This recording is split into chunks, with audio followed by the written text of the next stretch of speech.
Authority, but this is not about that. This is about, to inform you, even though I mentioned it before, that there is a group forming, and we've met 5 times, to look at the option of pocket parks for low-income senior housing. And so we have quite a cadre of people who live here, but you may not realize the depth and the number of them, because I'll call us the gray hairs or the silver hairs.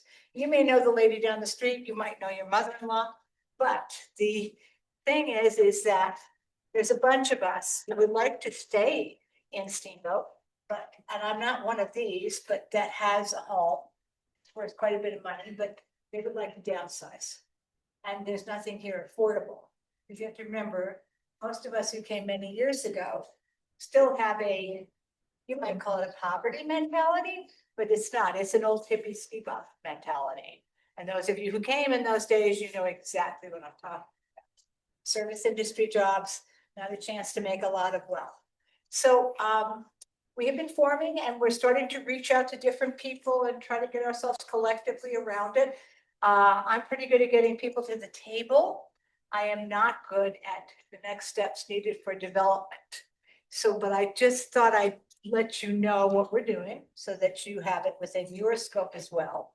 And the main thing for us, as opposed to what you have been doing, we're not looking for large parcels of land. So if any of you happens to know smaller parts of land, you know, like you can put 6, 7 tiny homes, not the 240-foot tiny home, but 600 square foot, no, a little bit.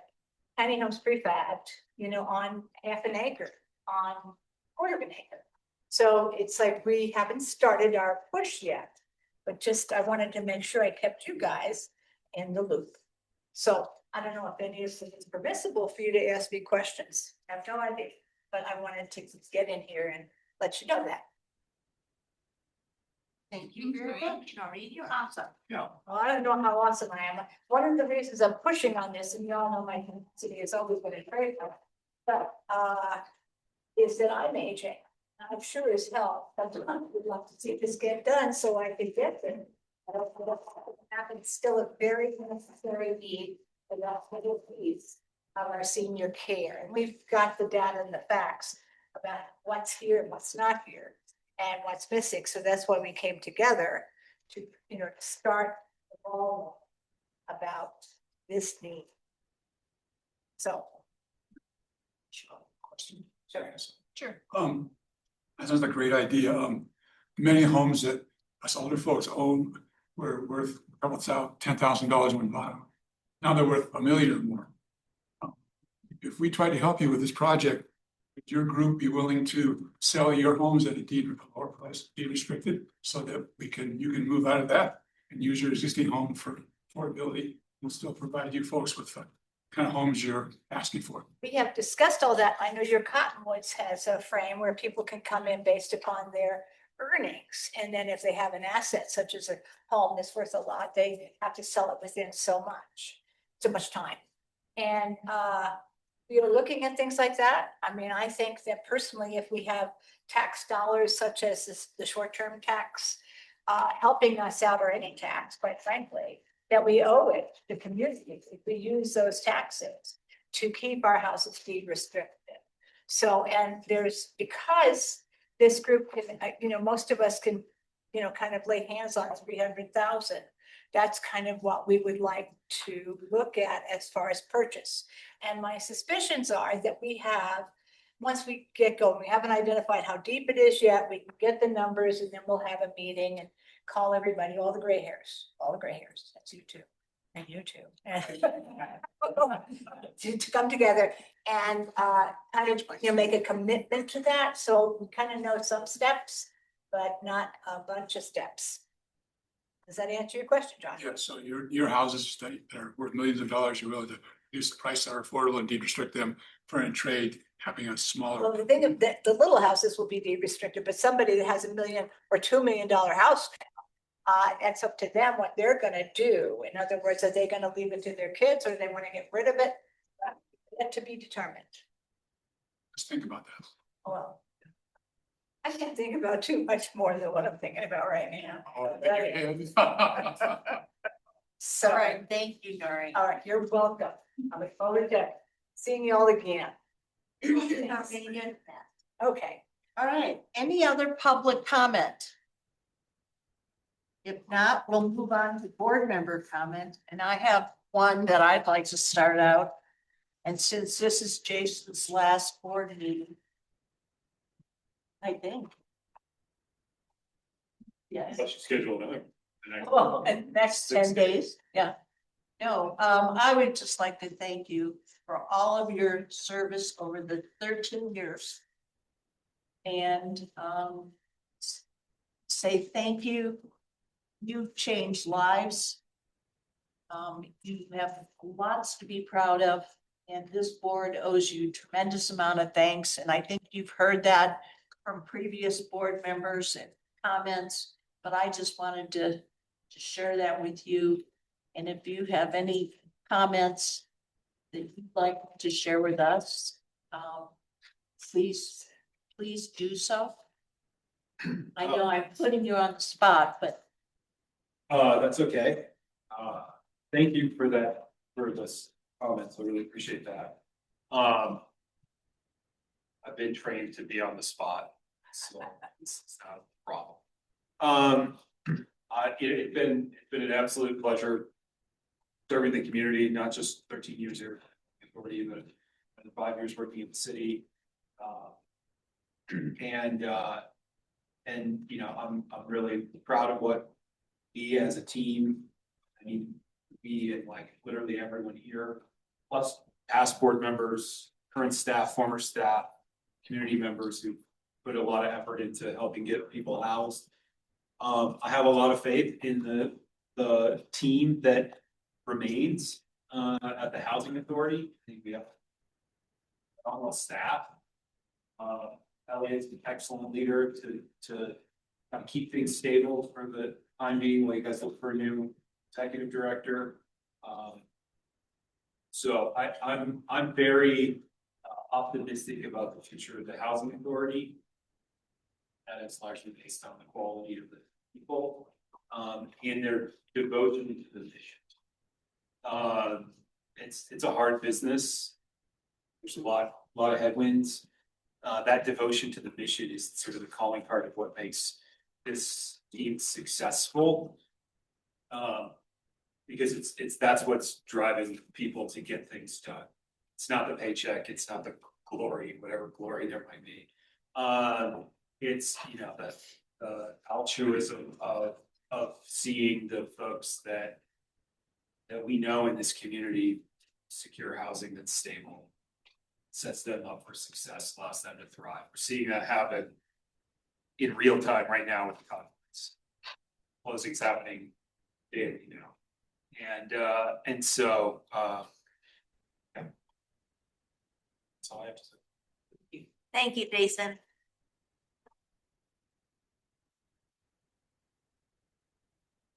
All right, I would like Stephen and Angelica to give a quick thought. I caught you mid-bite. Maybe we'll start with Steve. There was a joint meeting last night of the City Council and County Board of County Commissioners, and there were several items that pertain to the Housing Authority. So Steve, if you could kind of give us the quick recap, so those members who didn't have an opportunity to watch get briefed. Sure. You know, we spent a few minutes on, more than a few minutes on the IGA between the county and the city regarding the housing authority. And we are almost in 100% agreement. There's just one area that we're focused on now around conflict of interest and ethics that the legal teams are going to look at and come up with one solution for that, because we have just discussed two different methods. I don't really want to get into all the details on that, but we're basically 99% there once we get through that piece, which I don't think is going to be difficult at all. We got an update from Slate Creek neighborhood, and you know, these guys could talk much more eloquently about that since they're part of the team. But there's 2 meetings I know coming up, and I'll let Angelica talk more about that particular piece. We talked about ballot initiatives. And we listed anywhere from 7 to 10 different ballot initiatives that may be going out there from the county or the city or nonprofits in the community over the course of 26 and 27, and maybe even further out than that. And we put together a small group committee, if you will, that is going to work on, understanding what's coming up, understanding where there might be some potential prioritization needed, because we can't just go out there haphazardly to the community with all of these things. The mill levy for the housing authority was also discussed there as one of those specific areas. So we're going to spend some time on that one, trying to come up with understanding how we might want to prioritize and think strategically about what things we want to ballot with. And quite frankly, it's all predicated off of what does the community, what is what's important to them. So that's going to be done well. There were 3 items on the IGA changes that you did agree on. Can you, I'm trying to remember. Yeah, we talked about the alternate in the original agreement. There's really no mention of alternates. So we worked through that piece about the role of the alternate. And we used some stuff that come up with I believe. Yeah, we added language one, saying that there can be an alternate, that there's no mention, let's see, that there's no mention of an alternate currently, so for the county and the city. So now we could have an official alternate. That alternate can attend all meetings, but that alternate can only act if the main person is not there. So kind of similar to what we're doing now, but like codifying that in the IGA. Yeah. We did we limited the terms to 3 terms.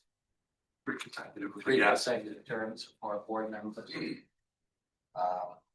And what was the other one? We took out outdated language. The IGA mentioned like Habitat for Humanity and all sorts of stuff that just doesn't exist locally anymore. So we just cleaned up outdated language. Thank you very much. Angelica, would you want to add anything else to the meeting of last night? Just the Slate Creek conversation was a good one. I think that Councilmember Gary gave like the main update since she's on the committee for the city. And then Dave and I and Jay kind of chimed in when we felt necessary. I felt like the best part of that conversation was that it seemed like everyone on the dais stressed that they want a sense of urgency to this, that there's like this need to actually produce something. And so it was good to see council members and commissioners agree on that once we get the city's constraint analysis, we want to move on that we are kind of tired of lollygagging, and that this process with community builders has been beneficial, but has taken a while, and there are community members who are losing hope or who want to see something happen. And so it was good to kind of hear that sense of urgency from everyone around the dais about get that constraints analysis, and if we are ready to move, like we want to move. Yeah, the only other thing I would add to that whole discussion is that this phase we're in now has 2 more meetings with community builders and civic candidates coming out. After that, council is going to get together and discuss what, if any, role community builders and civic candidates has in moving. And so that discussion, along with the constraint analysis, obviously, will be important steps after this current phase is completed next month. When does the constraint analysis come out? We will have that at our council meeting on June 2nd. I would say the underlying thing too, from my perspective, was that there was hope. Some people said that they were losing hope, but that I also don't feel like I'm part of the process. If there wasn't hope, I wouldn't be part of the process. So it feels like there's progress being made, even though it's not tangible towards an annexation right now, that all the underlying fundamentals are going to lead to something down the road. Thank you. Any other board comment? Yes. Kind of building on this update about the site free process, I had said last meeting about encouraging people to watch the recordings, and so in fact, they're posted last week, so I finally had a chance to do that. And I guess this is like a question for both the Slate Creek Committee, but also for Lou and Kathy about agendas. So the group is wading into the discussions about phasing and scale and unit mix and AMI served. And to Noreen's point, what portion should be served for seniors versus young professionals versus whoever else? And so we have not had that conversation as a board. I just want to make sure that I know that there's a very small amount of time left with the community voters group and that the deliverable is this roadmap. But I don't want us to be on our back foot as a group, as a board, in terms of having those conversations so that we can give our representatives direction on how to represent like the perspective of our collective. Because those conversations are happening. At the level. I almost think that, I'm glad you said that, because I was just thinking, I almost think the timing might work out nicely if councils has the constraints analysis presented to them on June 2nd. Then we meet in June, June 11th, and then the next Lake Creek meeting is June 18th. Right. So I think that June 11th meeting should have a robust discussion on what the constraints analysis showed, how many units are available, and then kind of prep Shannon, Lou, and Emily on the June 18th meeting of, okay, knowing this constraints analysis, this is kind of, like, I think that, I actually think it might flow well in June, just the way the meetings are scheduled out, but I would request that we have a robust agenda item on that June 11th meeting in preparation, where we can review the city's constraints analysis, or, you know, talk through that, and then kind of say, okay, here's what we'd like to see now that we know that. We will put it on the June agenda. Thank you. That's a good idea. Yeah, that's a great idea, Michael, and I think you're right, Angelica, the timing's perfect, because really, until we have the constraint analysis, all those questions, we don't have the metrics to even talk about it, so that's perfect, so, and I would recommend when robust, it was adequate time for a very detailed discussion on it. for the agenda. And highly facilitated too, so that it's like taking each of those issues or inputs and saying, okay, where do we fall in the spectrum? We don't have to decide that we're like 300 units and that's it, but we do need to describe where we sit around the trade-offs of 300 or 3,000.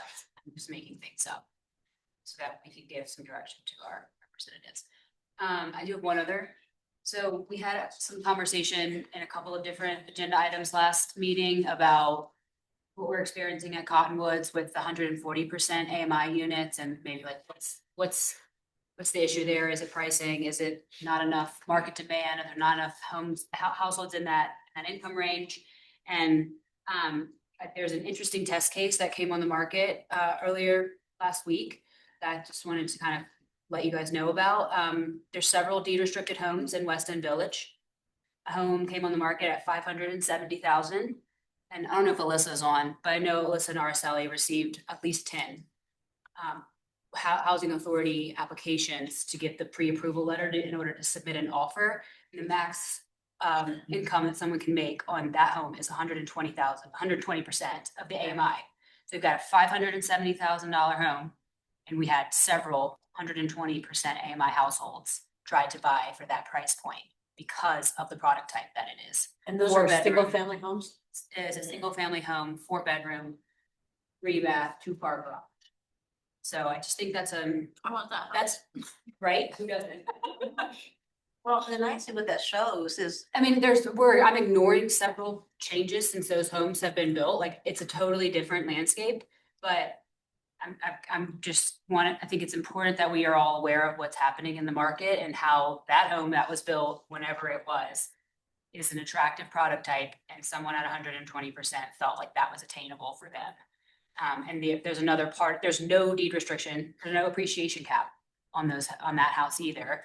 The only thing is that it cannot be more than 30% of their income, their mortgage is approved for. But again, that means that someone had enough of 10 people had enough of a down payment to get that within the box. So that was an interesting data point to share. Thank you. Any other public or board comment? I'm sure everyone put this on their calendar last meeting, but friendly reminder that the legislative update from this legislative session from Senator Roberts and Rep. Lukens is this Friday at the Commissioners' Hearing Room at 5 o'clock. I'm sure you guys already have it on your calendar from last. All right. Any other board comment? If not, we'll go ahead and we'll move to our strategic topic two, and that is our long-term funding discussion, and that will be led by Cole and Sandy. Cole? All right, very good.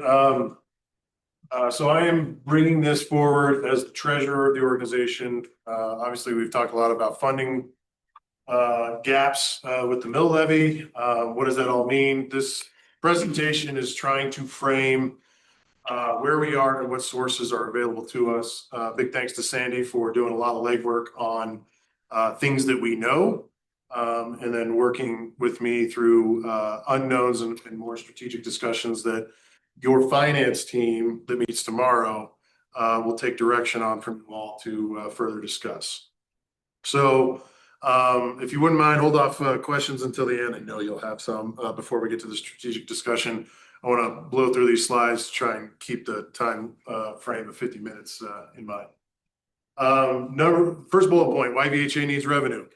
We need revenue to sustain our operations, salaries, administrative expenses, for all that we do, development, current asset maintenance, all that fun stuff.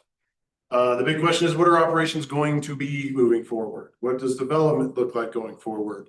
What does current asset maintenance look like?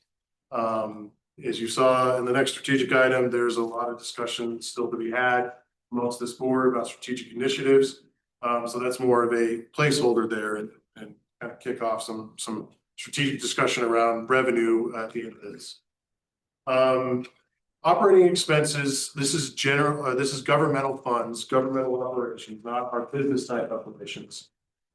Comes in currently at 2.2 million annually. That does include some of the HOA stuff in Cottonwood, so you can wipe out about 300 grand out of that. So we're looking at about $2 million, give or take, annually in administrative and governmental fund expenses. The vast majority of that is salaries. That is a ongoing expense that we need to facilitate the work that is currently being done as we have outlaid to the staff.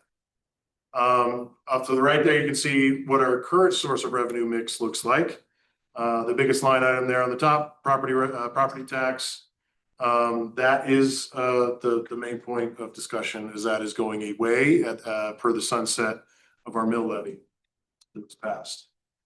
There are some other revenue sources associated with work we have done, partnerships that we are included in with our developer partners.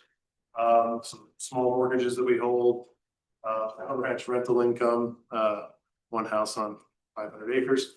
And like I said, the distribution from cash flow from our partnerships that we don't own the asset on, but we are currently in partnership.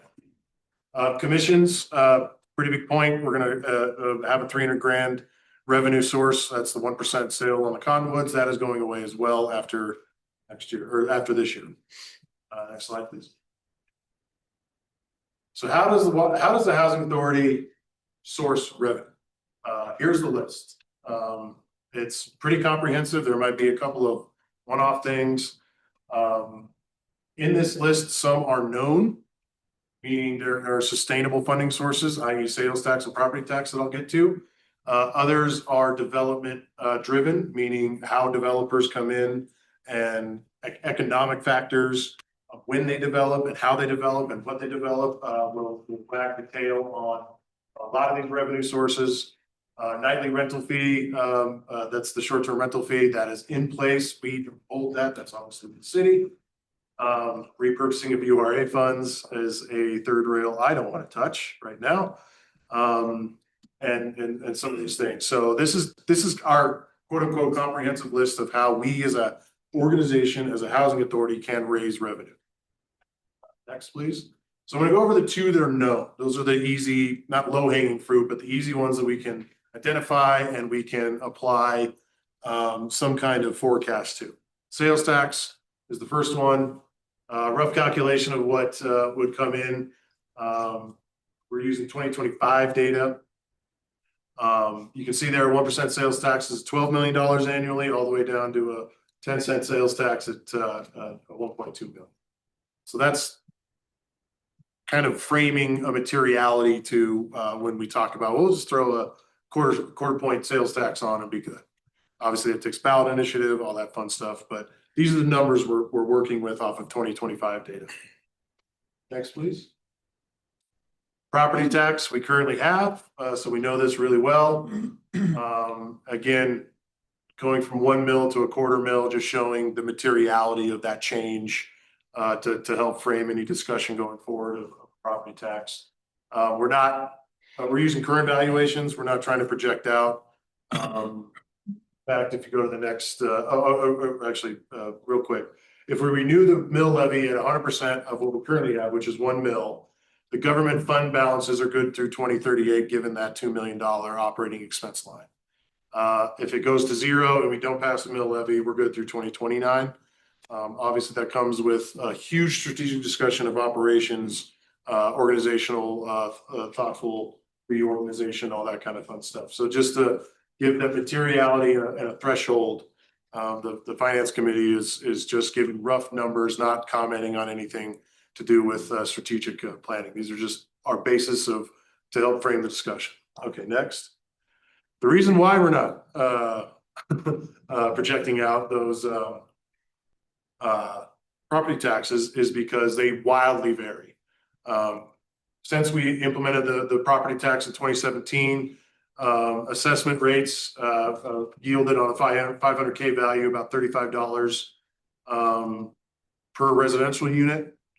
125 for the commercial, and then it jumped more than doubled in that small time frame. So rule of 72, that's a 9% increase annually to get to where we are in 26. Is that sustainable? I don't know. Is it more or less of what can be accomplished going forward or assessed? I don't know. And so there is a significant increase in that valuation that really drove what we could raise as revenue. Can I ask a question? Jason, in the last meeting, you referenced like that, a similar point. Can you put that again? The total valuation of all? Yeah, it's the fifth bullet point down. So if you look at 2018 to 2026, the assessment value for our district. Sorry, but you mentioned last time there was $1 billion figure. Yeah, it's 1.8 billion is now Valuation. valuation. So we were at 0.8 billion. And now we're at 1.8. So you said million, not billion. It is billion. So the M represents 3 zeros. It's 76, that's like 0.8 down. like 1,000 million. okay.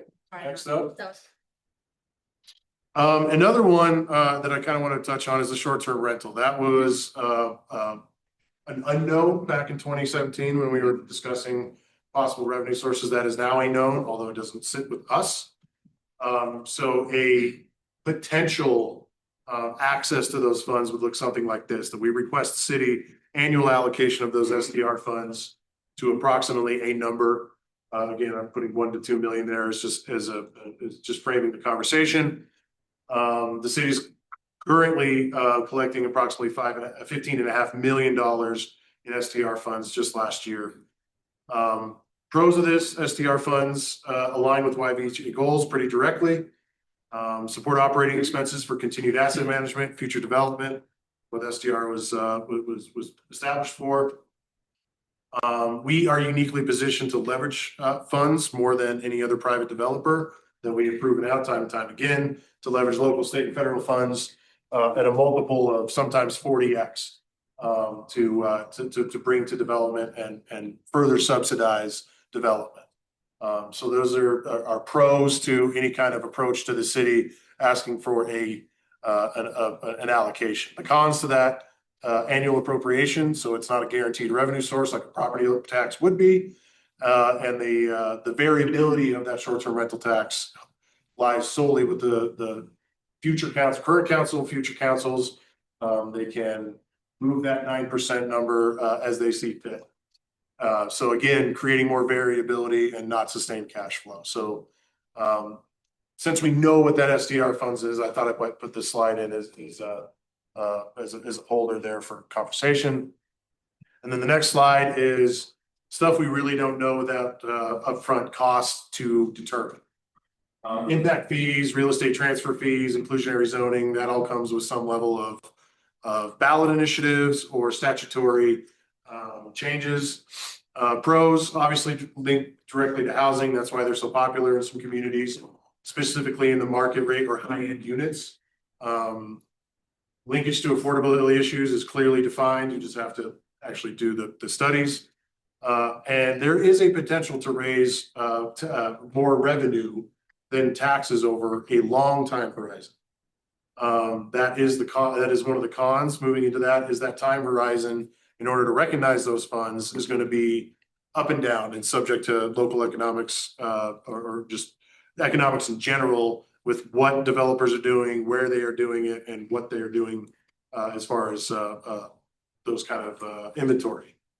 Potential large upfront research costs, ballot initiatives, stuff like that are key hurdles to these types of revenue sources. And like I said, not sustained cash flow in the short term, which could put in jeopardy short-term operations and development opportunities. I'll stop there for more questions on revenue sources, those numbers that we presented on sales tax, property tax, and short-term rental tax.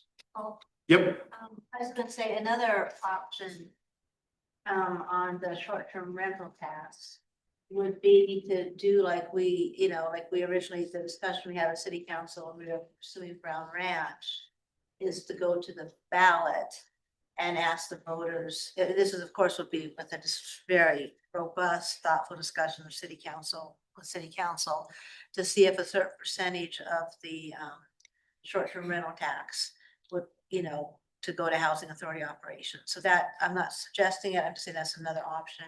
And also, when you mentioned impact fees, I don't think those need to go to the ballot. I mean, what on our IGA, Jason, for our sources of revenue, it wouldn't, I agree with Cole, it wouldn't raise enough money to have sustainable operational funding. But I think some of those fees, if we need an access study, and it would not be an easy lift, but I don't think that's a ballot, is it? So if you, scrolling back to the slide that had a bunch of different revenue options, just for some context, that was actually the scope of things that we looked at in 2017. I remember that. Actually, that's why. And if you guys remember, I oftentimes said we looked at things that were legal and illegal. Yeah. Not illegal like we were trying to steal money or anything like that, but like things that we didn't have the authority to actually ask for.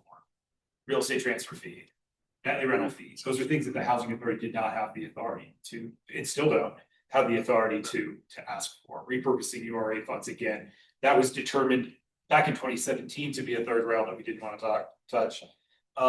This was intended to, this was actually part of the presentation that we utilized in 2017 to talk to the community.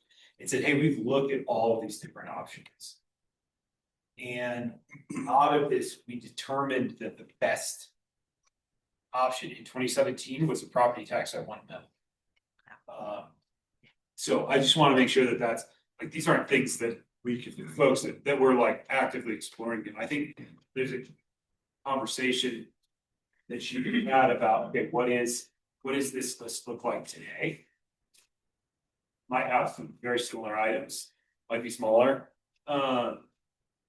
So anyhow, that's what I want to say. But correct, we can assess impact fees on new development per the IGA, and that would require a nexus study,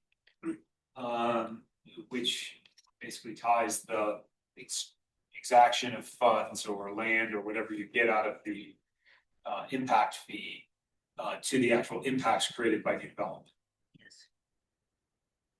But isn't in the impact fee, I think this question came up at council when EPS was doing their last presentation about the linkage fee that they're exploring. That is not, if they're not unrestricted funds, like they have to go towards like capital expenses. can they be used for operations and overhead? I think that there's probably an argument that some of it can be used for operations and overhead. However, that's a really volatile source of income. I We think did that, that's, so I'm not advocating for it, I just wanna Yeah, clarify that, like, it's it's- on the list, then. it's intended just like inclusionary zoning, similar concept. To be spent to offset the impacts of those developments. You're extracting money from development that's happening, so you can later on spend that money to build new housing to offset its impacts. And so I think generally speaking, you would expect the vast majority of that to go towards the production of new development. I'm sure there's some allowable administrative expense because nothing gets done without work. But it's not something that would be purely operational revenue. Well, I mean, Yeah, I think we would have to classify some of that as restricted. Well, I mean, I guess I just asked the question like from the larger standpoint of like. If we're looking at options, which I think is great that you listed them all, regardless of, you know, the hurdles that they may have attached to them. But if we're looking to replace a like for like, given what the mill levy is currently doing for the organization, it's important to understand the limitation. Like, these were the list, these were the originals. The money is being used in a different way to keep the organization open today, so. Correct. John? I was on that committee that was looking at the funding back 11 years ago, and we did look at impact fees, inclusionary zoning. And one of the problems is that in order to get more affordable housing, you have to build more unaffordable housing. Secondly, there was not 100% one for one. For every employee that was needed, for the market rate, you only got maybe 15% of the demand. So another 85% that was basically thrown out there to the public to deal with. So sometimes they're 15, 20%, which is really high for impact fees and inclusionary zoning, but you wouldn't get the full impact of the housing needed. So you're always playing catch up. So, and then the transfer fee, I think we voted, was it 80, not do a real estate transfer fee. The city, the county had that choice. We can't go back there. So those three things are definitely eliminated when you think about this. But the city did the nexus for inclusionary zoning, what's the other one? Linkage. What? Linkage. Linkage. They have one for that if we work with them. I don't have it yet. Right. Well, they did the We have the nexus. nexus for it. study. They got the nexus done for it. But is it fair to say that this list is ways to produce affordable housing, not to fund the organization? I think it indirectly can fund the organization in different manners, yes. But it would take, it's a good point clarifying, Jason, that it would take partners and government entities to help put those in place and then allocate those funds to us, just like this short-term rental. Well, actually, not the impact fee. I mean, the real estate transfer fee is prohibited by Tabor, so that's a done deal. Yeah, I'm But the impact speaking in fee- generality. In impact fee, I believe we actually have the authority, correct, Jason? I'm not suggesting we do it. I'm just saying, I mean, because I chaired that committee. We went through everything, and for sustainable funding, after we looked at every option, there was a lot of different financial models. I mean, property tax was the clear logic one. I will say, however, not for sustainable operational funding, but had we done an impact fee back in 2017, with the amount of development up in the mountain and everything, it would be very helpful right now. So I think the impact fee does have to go to the voters. I don't think it does. I looked at, are you sure? Does it, Jason? I thought that was what, I'm trying to remember 2017. I kind of thought in our. I think it needs to be it needs to be put into statute. It needs a nexus, but it needs a strong nexus, but I've read the IGA like 100 times in the last year Yeah. because of these edits. It's right here. No action by the authority to establish or increase any tax or development impact fee shall take effect unless first submitted to a vote of the registered We have electors to in the do that, area. That needs to be statute.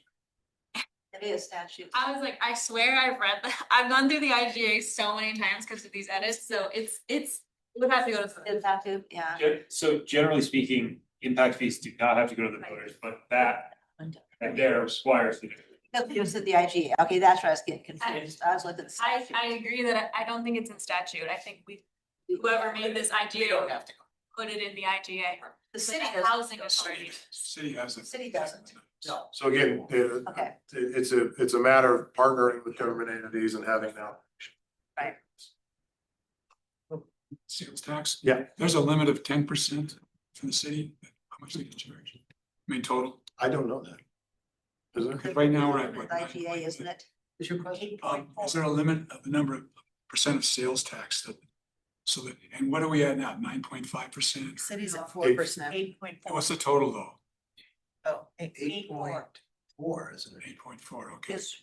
Is the city, the county, is the state, the city and the county is 8.4. All in. Yeah, and the school.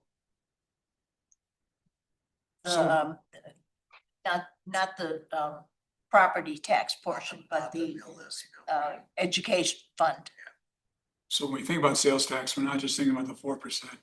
We're thinking about the total that's charged for every product that's sold here or whatever. So that gets pretty big for the Well, average the person. consumer, that's how the consumer thinks. Yeah, that's consumers paying for it. I would mention one thing when you talk about STR monies. We had a little dialogue from the early childhood group who were kind of thinking maybe of reallocating a portion of STR funds. And the way it reads is that council's the only one who can take to the voters a reallocation of STR funds if we so desire. You can't have any other organization go out there and try to put that on the ballot. So Correct. it's Any other questions on sources? So all that comes down to what is the revenue needed? And we've covered, how to get revenue through various sources and partnerships. So the finance committee and Sandy and I put our heads together and said, all right, where do we need to start on discussing what revenue is needed? And I think these 3 bullet points is kind of where the finance committee would like to start and get input from the board. First up being, is there consensus on this board? There is a supply shortage in Riverhead. This is a supply side economics question Supply shortage of housing. of housing. Affordable housing. Affordable. Of housing that we can affect. So that question comes with, the inevitable, well, to update a housing study to identify actual shortage. That's updated from the 23-22 housing study No, actually for 24. sale code. We just did one. We just did one. Oh, yeah, 25. Last year. 2025, last year. With EPS. Yeah, EPS, yeah, that's right. 25. So we use that, or we, commission another housing study, which I think would be a little duplicative, but.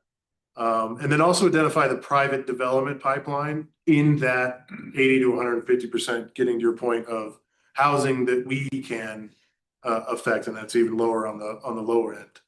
Of what's in the pipeline, what's being built, what's in front of planning that would affect that housing study number.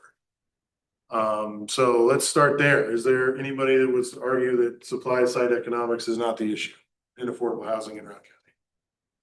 Well, I mean, based on the demand study, one we did last year, there is a significant demand for all sorts of housing.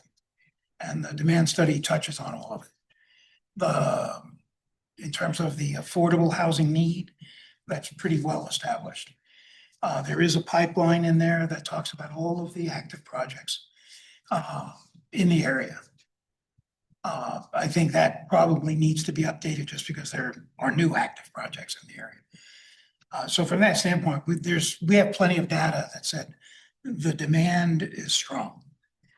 At least for now. What happens, in the next recession, but it's strong for now. Well, and Cole, what I'll just say is when we've got the youngest member of our city council saying on the dais that he's hearing from his peers that people are losing hope that they can ever live or afford a house. Then we've got a serious affordable housing crisis. I know Dave doesn't like that word, but we need to build more affordable houses. I personally don't think we need more expensive houses in the valley, but that's not our mission. So Yes, 100%. We need to build more affordable houses.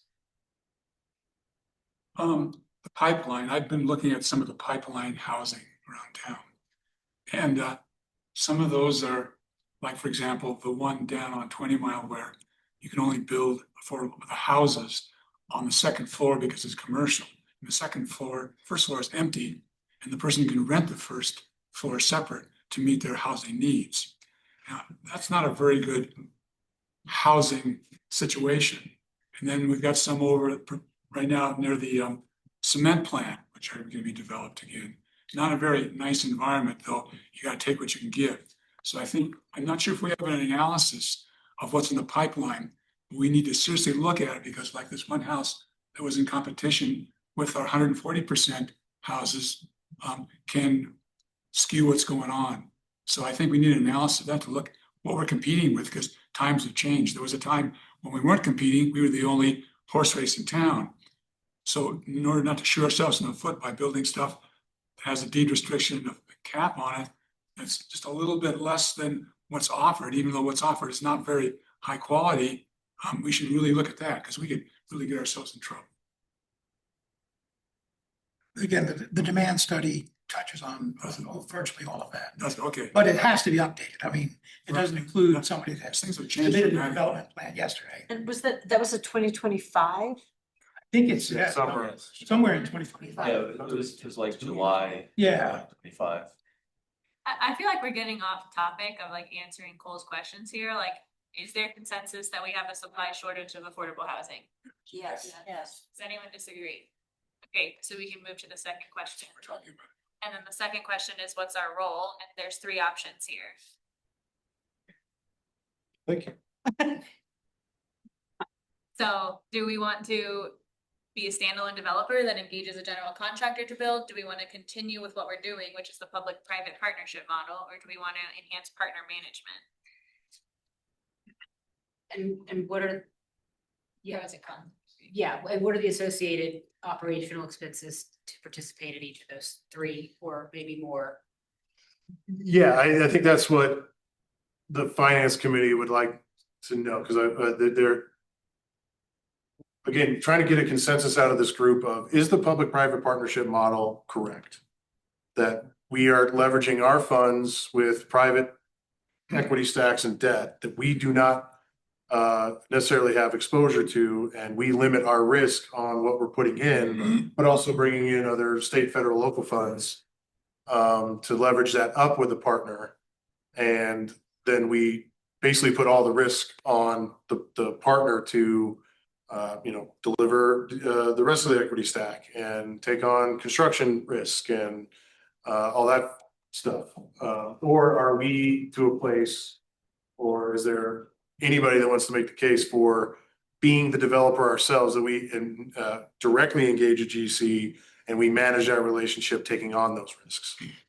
From my perspective, in the short term, not even remotely possible that we could do a standalone, be a standalone developer.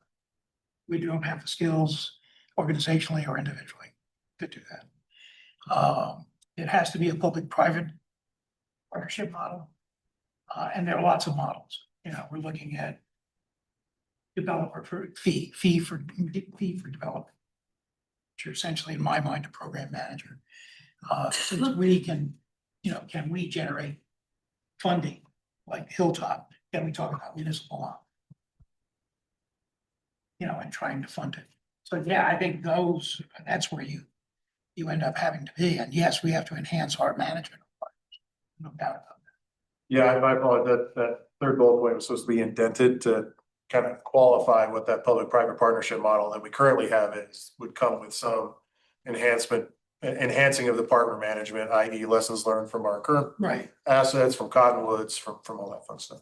Hey, Cole, on that enhance, it's interesting because our comparables of the products we've built, we have the light tech units, reserves, anglers, alpenglow, that we had the public-private partnership with OPG.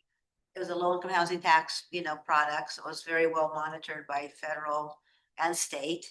And also it was with a known affordable housing developer who, if it went south, would have, greatly been detrimental to that organization's future success. So there were cost overruns in Anchor, there's another, not to the extent of Cottonwoods. But in that case, OPG took care of it. The contractual agreements were, okay, here's a deal, this is what we want, you build it, you have all the risk, and any overruns, we held them accountable. The difference in Cottonwoods was it was not a known affordable housing developer. It was a, free market, which is great. I'm not criticizing it. Yet when it came down to the contractual obligations for them covering all overruns, we felt it wouldn't be feasible because the project would be at risk. So how do we balance that? I mean, because like for OPG, That will be a different discussion, and that's what that bullet point is meant to capture of if we want to go forward with a public-private model that we are currently doing, Okay. that informs what operational costs we have. And then another strategic discussion will be lessons learned, how we further insulate the housing authority from risk and work with development partner agreements. and all that. Yeah, so I guess my question was on that enhanced partner development. Does that really depend on what type of development we're doing? Yeah, well, absolutely. Yeah, I just want to make sure that what you're suggesting isn't that. I'm not suggesting, I'm partnering- asking. Okay, but partnering with a market rate developer doesn't always end up like the Cottonwoods. Oh, no, it does not. But I'm just saying on our contract, original contract with our developer was that any cost overruns would be their responsibility. Yet when we started having cost overruns, even advice from our attorney was that developer could potentially walk on that and it could jeopardize the project. I'm not saying that's the case with all private, definitely not. I'm just saying our two comparables. One case, we had the same amount of partner or what's partner management. One worked, 3 worked out, 1 didn't.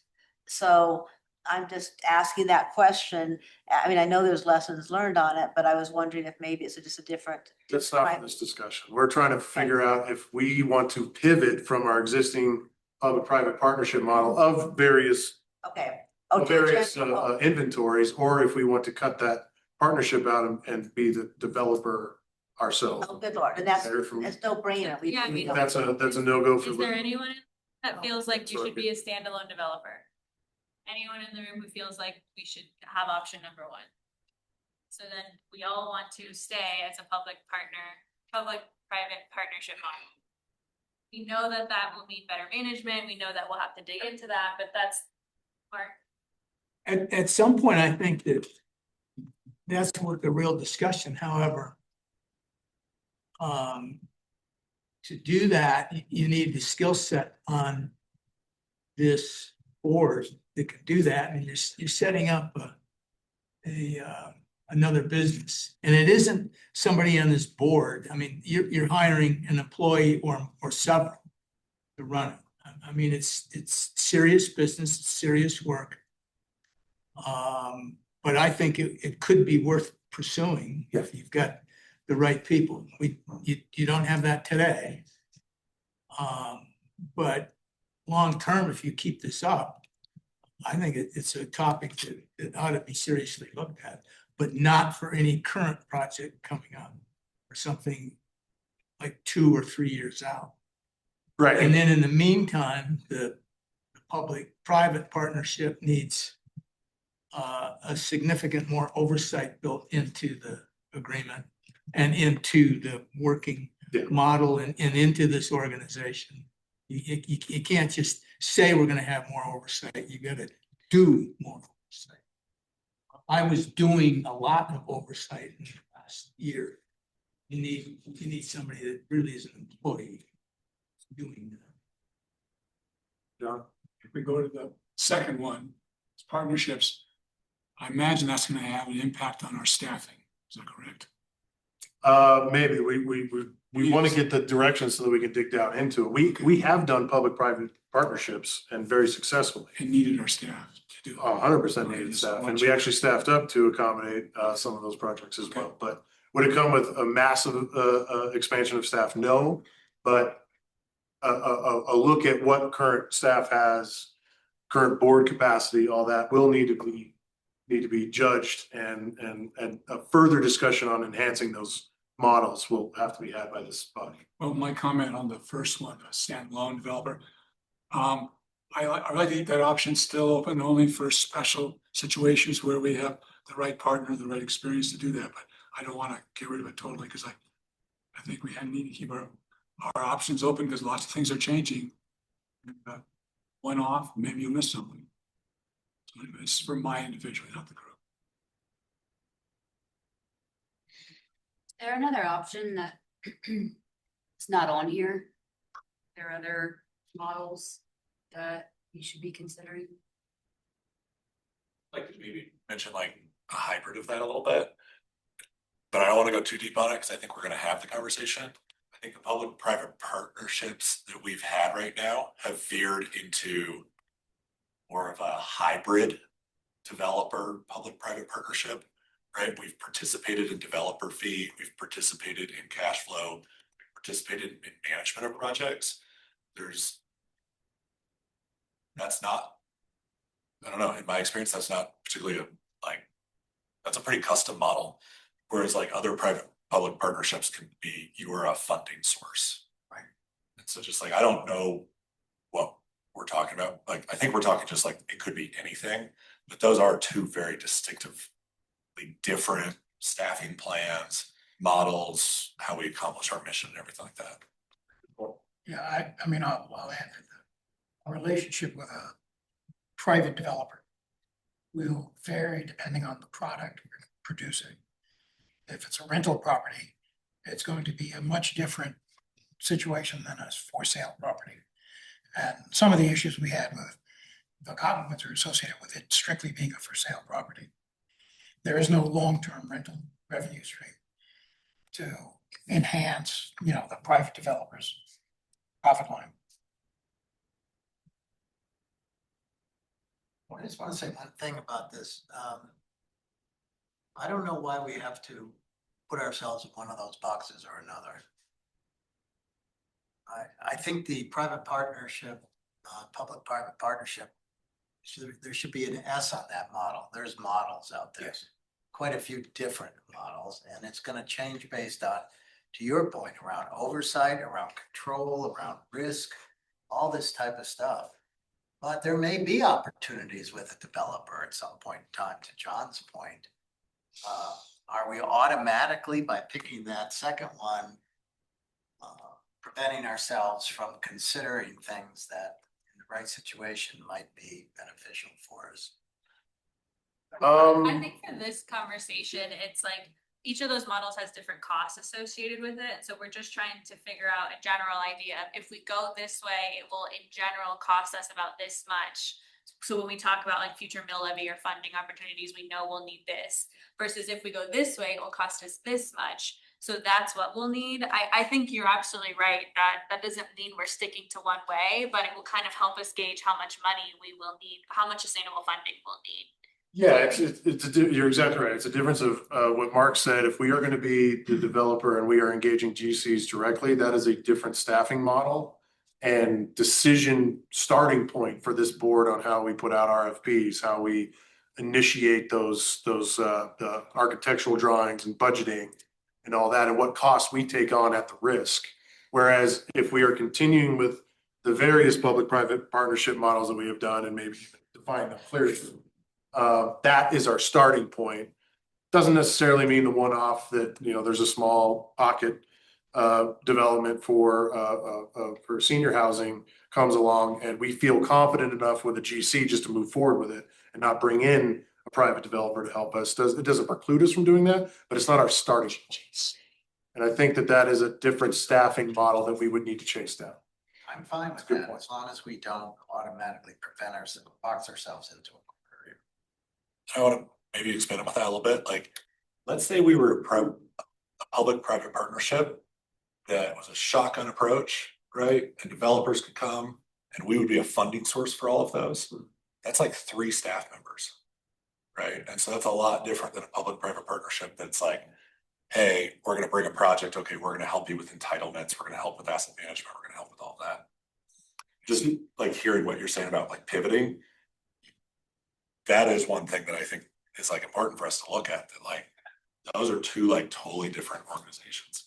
I think this, said it before, this is a need for a larger discussion, a very in-depth discussion I think as we move forward with Slate Creek, there are gonna be lots of discussions in terms of how you develop units, whether it's 100 or 200 or, 1,000.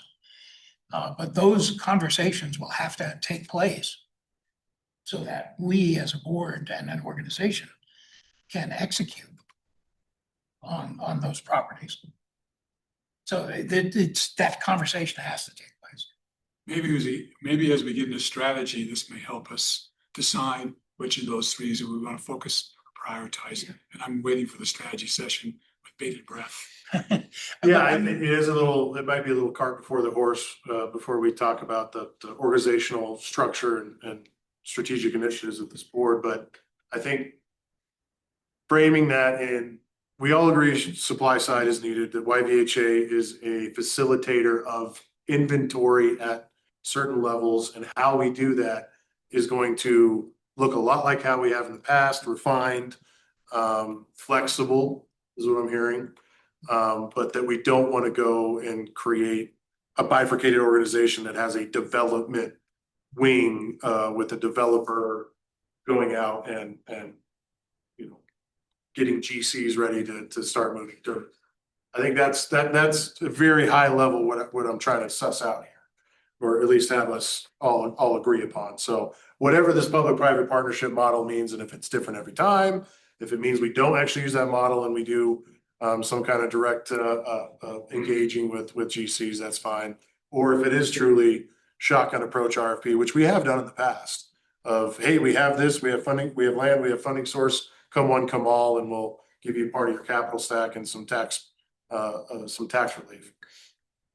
That's good to know. So it feels like we want to replicate what has worked in the past going forward. We want to learn from what hasn't in the past, change that going forward, and keep ourselves flexible for anything really that comes to us in the future, and have an apparatus to make a very informed and risk approach decision on those future deals, which I think guides what the staffing model looks like. And it looks frankly a lot like what we have today, with the expertise that we have for grant writing, for entitlements, for that kind of work with our local partners to add value to that developer relationship, whatever it may look like in the future.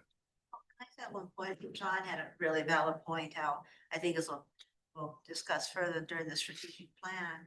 But I also think we want to recognize, a changing factors as how our organization complements the city's organization. Because, with the short-term rental tax, the city is now developing affordable homes, which is great. But I think we need to make sure that both of our processes complement each other, and that I don't have any duplication on it. Because if the city is getting into developing, is there a way that our staff can help support that, and we're working together? And I say that because, buying, the Campbell property and things, it does appear the city is land banking and moving into that development stage. So just a thought on that, moving into the strategic plan for our staffing is a way that our staffing can also support and help partner with the city's goals. Just a thought. That third bullet point I put out, even though I kind of knew that we would have consensus around supply side issues that the housing authority could meet, but it's still good things to think about going forward in the strategic discussion that we have loaded up next and ongoing. But these are things that we're currently doing. Obviously, if we wanted to get out of the development game and any kind of partnering game, and this would be a pivot to focus on these, but I'm not saying we're not going to focus on these. But this organization is going to have operational expenses associated with those three bullet points. Focusing on existing assets, how we manage that at strategic levels for the next discussion. Managing existing and new stock deed restrictions, we just entered in that agreement. That's going to take up staff time. Re-syndication decisions for partner properties. We have Hillside coming up immediately. Reserves not far behind that. Alpenglow, Anglers on the pipeline. So there are pretty heavy lift and complex decisions around that for re-syndication and what to do with those properties given the resources we have at that time. those aren't going away. Those will still be a focus, but those are operating expenses nonetheless. And don't forget additional operating expenses we have also are like the housing navigation, the also the advocacy. I mean, and also just the assistance that the housing authority, you know, as a resource to the community. And for an example, is even, you know, like with the Campbell property, the city is forming a new committee that's got various organizations sharing input. Housing authority is one of those. Housing authority sits on the ad hoc committee. When the mobile home parks suddenly, you know, come up for sale and the residents don't know what to do, they call our staff and our staff helps them get the process started to hopefully save the neighborhood. So I think that advocacy and resources also, you know, they take staff. And I know it's a decision that the board wants to continue, you know, with the work as, you know, as far as advocacy at the state level for legislation, but that takes work too. As far as making sure that new granting opportunities work for our community. So, I mean, the housing authority is a very all-encompassing that isn't just building and taking care of hard assets. So just remind everyone, Noted. Yeah, that's my fault there. There should be a fourth bullet point there of existing programs. just a friendly, thank you. Existing in few, that was where my mind was going when I said there are other things we should be considering as program management, existing in future. Yeah, I think, I mean, I would like to follow up on that. And I'm curious, Elliot, your view and Mark's view. Right now, we're gonna have Hillside Village, which is gonna take a tremendous amount of focus in order to execute. We have Whitehaven, which will be one of the more complex construction projects I've ever seen. And, oh, by the way, you know, we want to do Hilltop.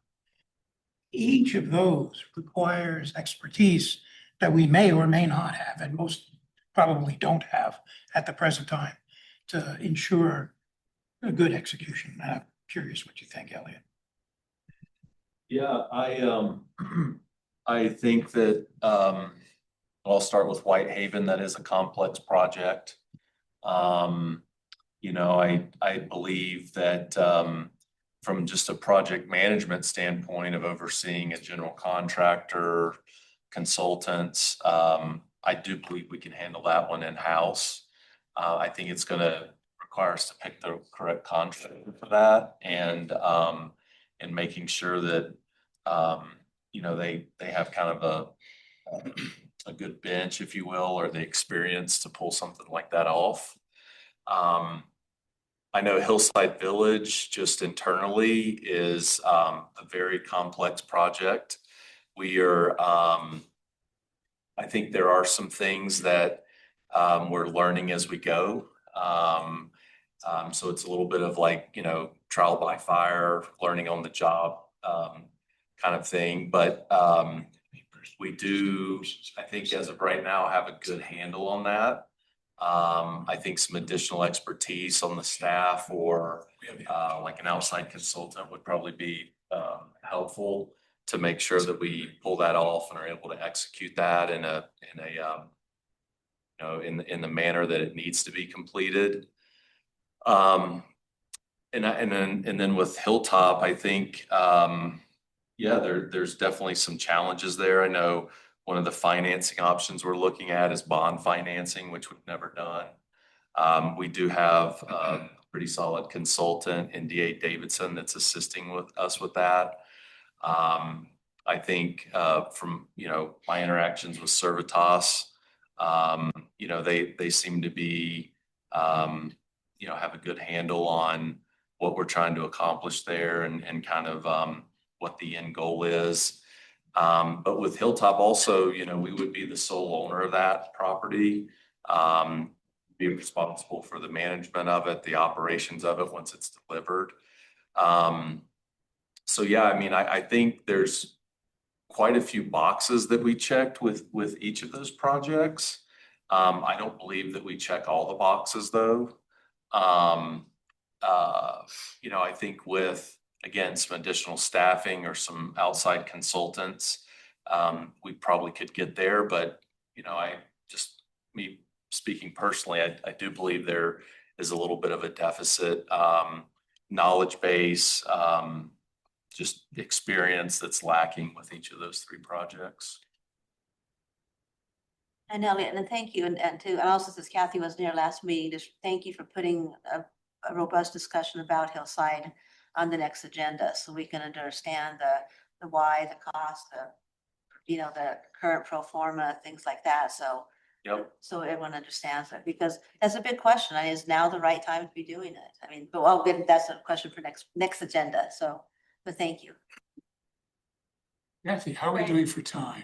I was just gonna say, I'm looking at the time, and Cole, do you have what you need, and that we have a finance meeting tomorrow? Yep, just confirmed with my concierge over here, and she said, we have a good starting point to get some more information, start fine tuning numbers, and then continue to get input about strategic objectives from this board coming up next. I'm right at 50 minutes. All right, thank you very much. All right, the next strategic topic is the retreat and the board survey. And Lou, just so you know, I do have a executive summary on the proposal. Proposal. Yes, so whenever you feel that we Okay. want to discuss that. Okay, you could fire that up. Okay, what I wanted to do on this, we've had, I think, 5 or 6 surveys now, 2 of which are due today or tomorrow. And I wanted to take a step back and start pulling what these surveys are telling us. So the whole objective here is to identify areas of focus so that we can be more productive, and to prioritize areas so that we can develop strategies and actions to make ourselves a better organization. Okay, if you can. This is the first survey. This is the 2025 board survey. It's an analytical survey. Those familiar with little Likert scales, 1 through 5. 5 is I strongly agree with the statement. 1 is I strongly disagree with the statement. It measures attitude numerically. So there was 20 questions and then 5 narrative questions. The narrative questions were related to expectations of the board members. You individually, what do you hope to achieve in the next 2 years? You, the organization, what should the organization achieve over the next few years? And how do we make ourselves more effective? So what I did is I categorized everything numerically, took the lower scores, higher scores, and then I used the narrative responses to support the analytical results. And it's when you have roughly 240 data points, you come up with a pretty good sense of what the organization or group is feeling. And so if you could switch to the next one. And if there's any questions you have on, you've got the report in your packet. I'll be glad to answer them afterwards. And yeah, just the next one, that's all. Just a quick clarification. So did Keynes help you with this at all, or is this all your? This is, I generated that. This is from the 2025 survey. Right. Okay. And that, I think, was actually Steve and Jess pulled together the questionnaire. Yes. On that one. Okay. Okay, so this is the result of that study. We got bottom scores. Here are the areas of concerns, low scores. Ensure meetings are effective. Understanding budget and financial procedures. A lot of that is just strictly education of the board. The board does not fully understand how we do budgets, what our protocols are, what our procedures are. Board members participating in the setting of policy, either through interaction or through avoidance, whatever it is. It comes up with a very low score. Maintain a balance of support and oversight for the executive director. Not a very high score. The mean would be 3. Understanding roles and maintaining boundaries and communications with staff. From the narratives, these did not fit in any of the analytical categories, but it's the board and staff organization. They're referenced in the narratives. The mill levy strategy and building trust in the community. Those are not, I'll call it governance issues. Those are important issues that we need to deal with. I won't go through the top scores, but actually they're actually pretty good. Understanding the mission, being ethical, attentive to issues of confidentiality. I'm not so sure about that one, but understand the strategic impact we have.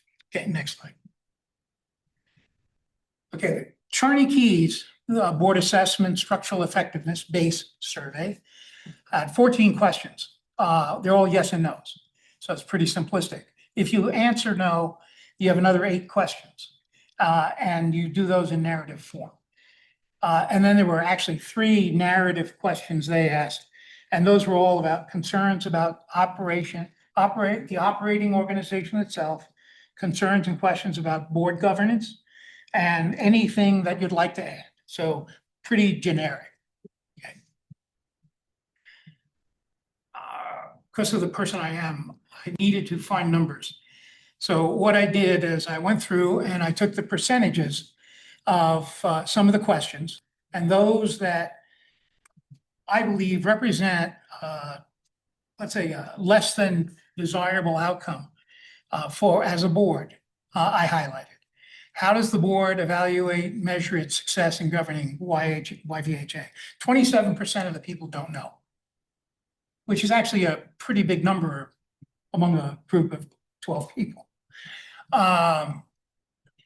I described the board's culture as a leadership body. 64% of the narratives indicate siloed, lacking a North Star, unaccountable, and divided, which are quasi-damning. Primary causes of obstacles preventing optimizing our effectiveness. There was a general agreement on understanding roles and responsibilities of the board and the staff, as well as a lack of board participation. Do we have an articulated understanding in the authority of the executive director? About half said no, we do not. Yeah, I mean, these obviously personal opinions from the board. Do we have agreement that what constitutes an effective job by the executive director? The answer is 73%. That's pretty overwhelming. No. Do we have clearly defined mechanisms to monitor executive director, and I'd put board performance in there? Again, 73% say no. Do we have a unified agreement on what constitutes organizational performance? 82% say no. And do we collectively or individually understand the authority of board members? And is that clearly articulated? About half say no. So these are, pretty generic. They're established from a narrative and also from simple yes, no questions. Okay, next slide. I went through each of the surveys in detail, the responses, and I correlated them. I think Tom Keys did this at our board retreat on a piece of paper on a sideboard. And it's actually, it makes a lot of sense. Identified from the base survey, I simplified them. Education of board members on practices and procedures and protocols. Lack of understanding the role of the executive team. That came out pretty clearly in the narrative. Understanding roles, maintaining boundaries and interaction with the executive director, and I would add staff to that as well. Metrics for board and ED performance. And then in the narratives, discussions of critical issues of funding, organizational goals, structure, and community trust. Okay, so these are areas that we need to focus on and work. So the next slide. So I put them up as key issues of focus. Ensure effective meetings, educate board members on practices, history, financial procedures, protocols, develop metrics to measure the board and executive directors' effectiveness, improve board participation at meetings, clearly understand roles, responsibility, interactions between the ED, the staff, and the board. Board, maybe staff organization, including teams, the numbers, the responsibilities of the teams, and the authorities of the teams. Development of a mill levy strategy, building trust in the community, identifying how YVHA fits into the evolving affordable housing matrix in the community. This touches on what Michael talked about last time. There's been the affordable housing market here is evolving. The city is involved. I heard the other day, the city is considering having a housing board of some sort. I think there's lots of competitive activity out there. Everything is a lot different than it was, I'll call it pre-Brown Ranch. When the Brown Ranch annexation did not pass, the environment changed significantly. The housing authority was in the spotlight.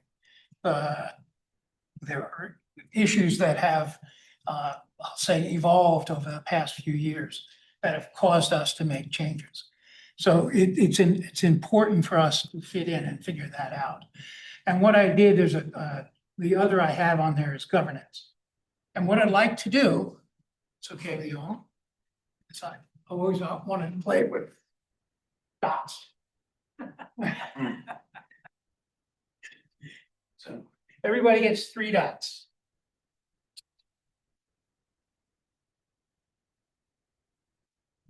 Dots, sir. Thank you very much. Dots. And if I could, if I could ask everybody, there's a board back here. And it has the 10 items. And I'd like you to put your priority 1 is green. I have no idea what that middle color is, but that's the second priority, and then the third priority. And are those 10 items the same that you had on the previous Yes, slide? exactly. Others involve governance. Yes, okay. Second. What if none of those are our top? What is what? Oh, other, it is an other, okay, good. It's other. You said it was governance. Yeah, I put 10 as I was governance. just gonna say it's. So this is just governance, nothing else. It's not. Does Clark know you're stealing his ideas? Lou? And Lou, governance, define it. Yeah. Governance, governance is most of what we've talked about with Charney and Keys in terms of how we govern ourselves, what our role is as a board. How do we interact with staff? You know, we have only one employee, that's the executive director. Okay, and we don't have,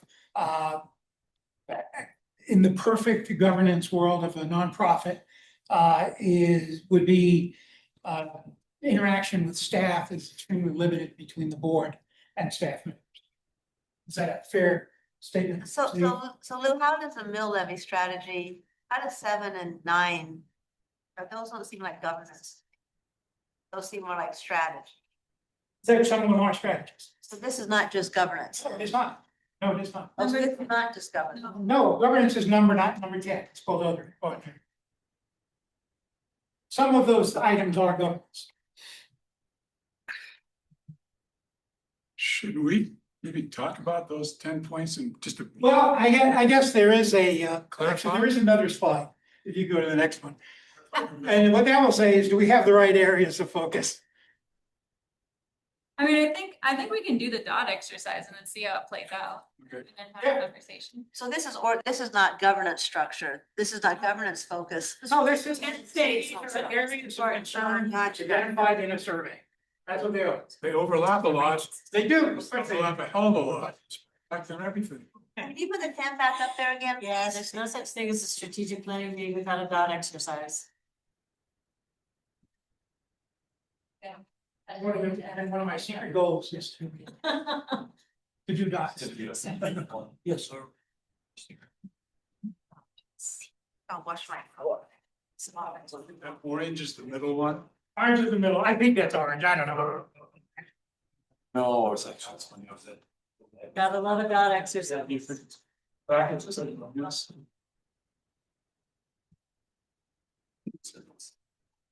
See.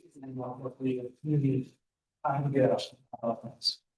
Yeah, usually it was ten dots. It's better to only get 3.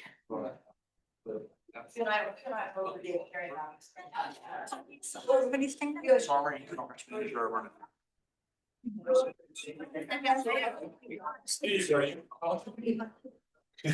Channels that run off that. I mean, we have a history of that. Well, ours is a bit different. Yeah, starting. And so it was the saying. Yes. Yeah. They'll definitely learn that. No, Um, and I came up with it. He's a great guy. Yeah, I think that worked out Oh, for him. And so we were doing like. yeah, I think that he would benefit from having his involvement at a certain point, but it's not the place where we're at. I get those things. Yeah, So. yeah, There. yeah, absolutely. Anything I could. Yeah. Live job, trade job. Oh, I get it. I've You been know, there. I'm also a ski instructor on the side. I was a housekeeper, I was a restaurant owner, I mean, you name it, it's like. Souls.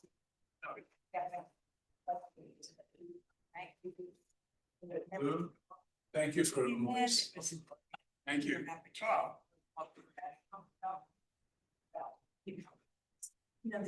Yeah, I do. All those jobs. You went to a mathematical equation for all these people.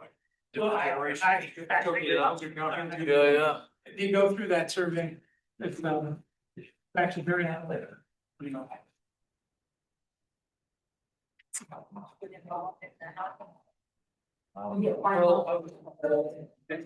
Ground ranch ship team. Yeah, right. And you know, that was really eye opening. Teams like. Okay, I'm doing good at this, yes. Yes, Remember they have different weights. I was chatting with. Yeah. Disruptive Talking man. to public, you know? Yeah.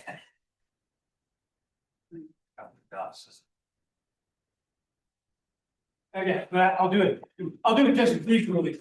I'd say building trust in the community is clearly important, something that we need to work on. This is a strategy. We can talk a little bit about this, if we have time today. There is quite a bit of attention on the mill levy. That's another strategy. That's something we have to do, and we are late in doing it. If we're talking about getting something in front of the public in this November.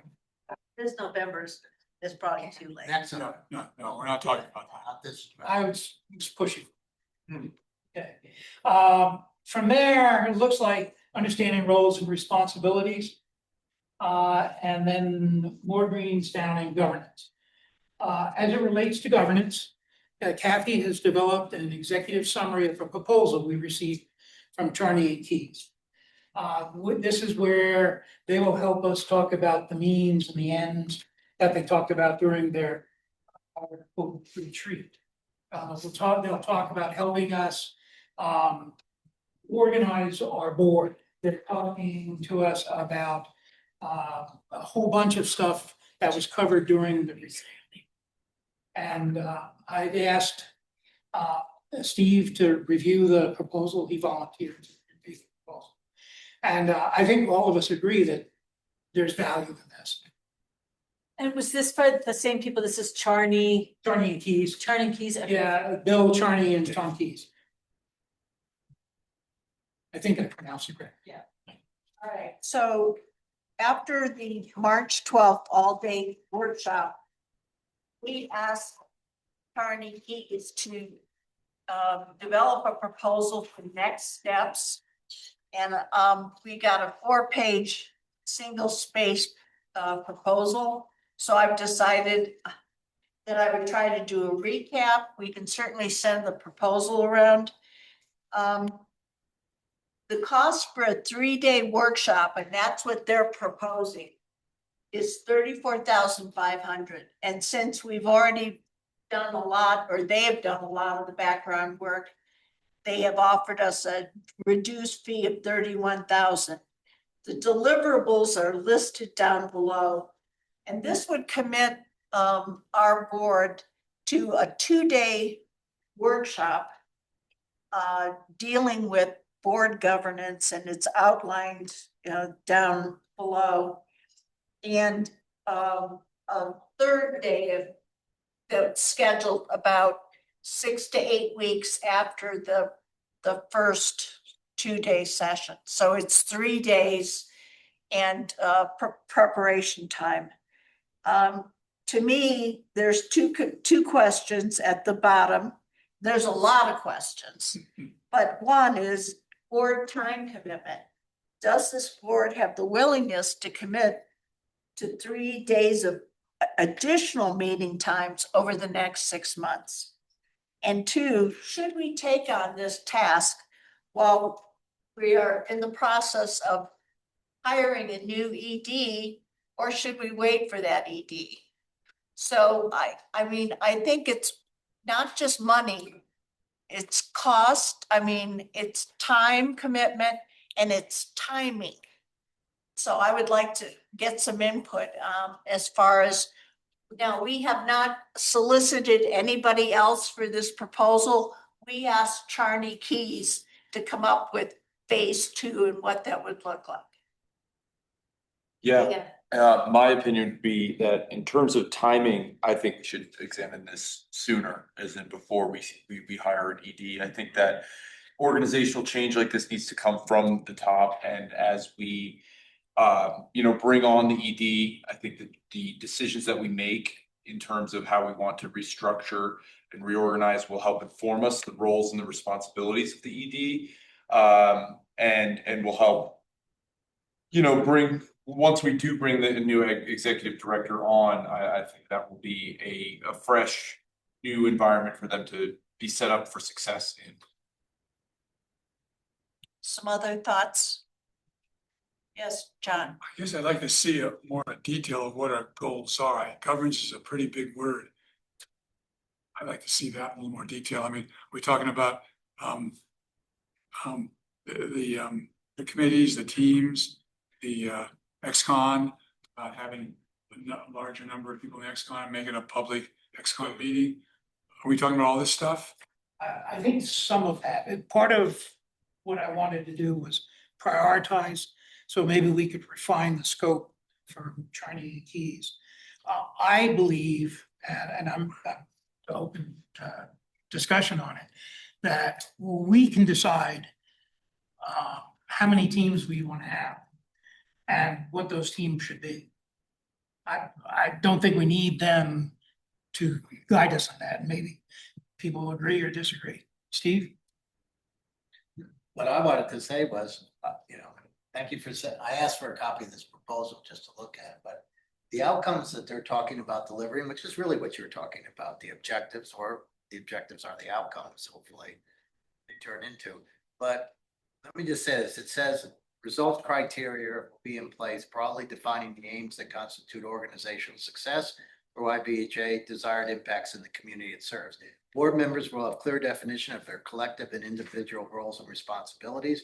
There was specific articulation as to where board authority ends and EDs begin. The ED and staff will be empowered to work within clarified parameters of authority and with specific accountability for process and results. I'll have a couple more. Performance evaluation criteria and monitoring systems will be clearly defined. Board officers and committees teams will have specifically defined deliverables and authority. Bylaws will be revised, updated, and also includes in their client's legal counsel. And the board will have a system in place to give it appropriate levels of understanding, confidence regarding internal operations without needing to engage in them, freeing its members to focus on external trends, strategic needs, and opportunities within the organization, which is many of the things that are up here, right? So I think it's important to think about exactly that. What are the objectives? What are the outcomes? And if those things are delivered, and I'm gonna do that fast, is that a good use of time? Is that a valuable use of time to deliver all those I'm things? really glad that you read that list because that's, no, like I appreciate you trying to take a 4-page document and make it a half-page document. But reading these deliverables, I was like, not interested. But hearing those, very interested. I would also ask that like, it needs to be 20% them talking, 80% are talking. I shudder at the thought of sitting in a room again for 6 hours, and I'm a talker, so this may just be me, but like, but like, I think that the missing piece, and again, this is not a fault of them or the setup of that, it was necessity that they needed to come and give us what was 10 or 12 rules of the board game. But the thing it lacked was, here's the rule, now here's how we are either breaking or keeping to the rule. Like, it didn't provide any opportunity for self-reflection, of which like, that's where my brain was going during the meeting of like, we're not doing that. And it would have been good to like, be able to discuss how we're not doing that so that we can then stop ourselves from doing that in the future. So as long as that list of deliverables that Steve just read is with them facilitating conversation with all of us, not just telling us about things, then I would be supportive. I think part of the issue last time was we had like a 5-hour session that actually got down to like 4.5 hours. And they wanted to do it over several days. Yeah, again, it was a necessity, so I get it. I'm just saying they can't do that again. What seems to be really missing on the board, you give me, we don't seem to have, because we have this, we can't talk to each other a lot outside the board supposedly because of our rules and regulations, but we don't have much conversation. And even small groups, I can see this development have us break up into small groups and chat on a 3 or 4 person individual basis, come back and share that with the other group within our group, like we do at the planning, what we do for planning for the community. I don't see us chatting and interacting very well. And on a personal basis, I feel unconfident times to make a comment because I'm afraid I might step on somebody's toe because there's so many people with so many different views. I think the structure of how this is done, like you mentioned, needs to be looked at instead of talking to us. We get in groups and talk, and interact, and get back in a group, something process like that. I really want to see that because I want to know you folks. I don't really know you that well, except for Noreen, but anyway, we need to develop personal relationships, not just board relationships, to get something done. That's just my take. Well, and following up on John, I think really the strength of the housing authority when we've had our big successes as far as the board has been, I said, the strength of the housing authority as our successes. And when we've had very successful boards and very functioning boards, the very strength has been a free-flowing conversation where everyone's very comfortable agreeing and most importantly, disagreeing with each other. Because where you get great ideas is when you put in a lot of very different ideas and you come out to a consensus. And I think that's really got to be one of our big goals, that we feel very comfortable agreeing, disagreeing in a respectful, intellectual way. Because that's when the housing authority has been at its strongest, when we have that free-flowing, comfortable discussion amongst all of us. I don't see any reason why we can't have free-flowing discussion. Honestly, I think, Lou, the point of that is there are people expressing that they are uncomfortable. I understand. I do understand. Like speaking up, they're uncomfortable. And that goes to the board participation issue. And to me, it's, we should all feel comfortable in doing that, even though you may not be comfortable doing it, because it's important. It has to be, there are issues, building trust in the community is a very complex issue. I can tell you, I've got a slide in here that has the 8 comments people have made about this organization. And actually, Elliot, if you could, slide down, it's one called Building Trust in the Community. I think it's the next to last one.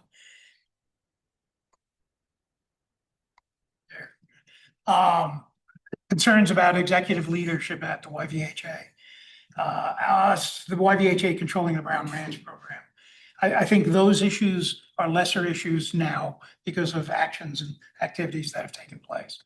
Lack in trust in YVHA as an organization. That's a very complex issue to address. You know, why don't people trust us? Lack of effective communication from YVHA. I think this is part of the reason people don't trust us. Is we have our meetings, they're on our website. There are 27 people that visit our website. There are 38 people that visit the Engage Steamboat website. And then there's social media and a lot of other stuff. So effective communication is something, you know, we need to get a good handle on. And hopefully Lorraine can help us do that. Because I met with Lane for an hour talking about this, and she doesn't have funding and staff in a way. We need to put time into that. The other thing is, no longer will Jason not be the person that the housing authority kind of represents. It's now going to be us. We're the face of the housing community. And that requires a lot more time than some of us may want to put into it. But back in the old days, when we had no staff, we were the face. We were the working teams. We were the staff because we didn't have any money. I know if I'm preaching, check me out, but we need to really be the face of the housing authority and go out there and be in people's, in a positive way, face. I just want to go back to what Dan was saying about if we should take on this task now or wait for the new ED. And I agree with Dan that we should take action now on this rather than waiting until the new ED comes in. Because I think like setting up ourselves in like a good governing structure and also having clearly defined roles between ourselves and what the roles of the executive director would be, it's gonna be really important in having like a really successful transition and yeah, setting ourselves up well. I think an ED, a potential ED would rather have this in place than walk us here to total chaos. I would agree with that. ED doesn't need more headaches. Yeah, and I think the timing that, you know, Elliot put out for getting the new ED on board is like October, November timeframe, most likely somewhere in there. So we have time between now and then to sit down with these guys, see where that goes.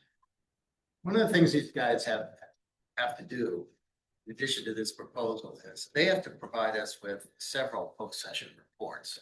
And those reports really are almost like a roadmap for us or a blueprint for us, because we just can't spend 2 or 3 days going through all this stuff and then, you know, look around the room and see 50 easel pad, you know, flip charts up there.